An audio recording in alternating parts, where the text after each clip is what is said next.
მუშაობთ ხელოვნების პოლიციის სამმართველოში.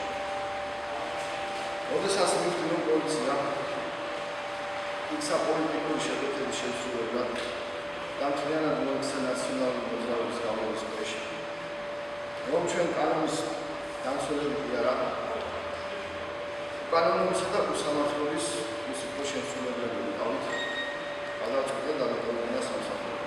ივლისის თვეში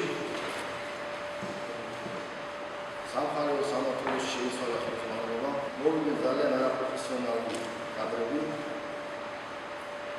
რომლებიც არაადეკვატურ ბრძანებულს გვაძლევდნენ დავალებებს ისიც, რომლებსაც პირადად მე ვერ შევასრულებდი.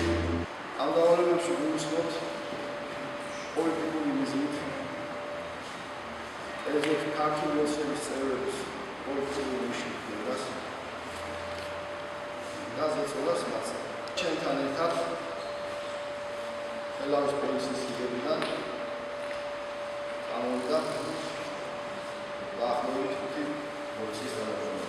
როდესაც ვნახე ის შემზარავი კადრები, რომელმაც მთელ საზოგადოებასთან ერთად ჩემზეც ძალიან დიდი გავლენა იქონია, გადავწყვიტე მოსულიყავ ქართულ ოცნებაში, რათა უკუღრმავად ჩავევა სამოქალაქო და პოლიტიკურ საქმიანობაში.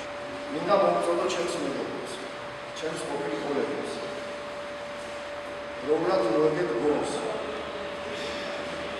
უარი თქვით უსამართლობაზე და უკანონობაზე. გადაგით საკუთარ ხალხთან და გაიცავით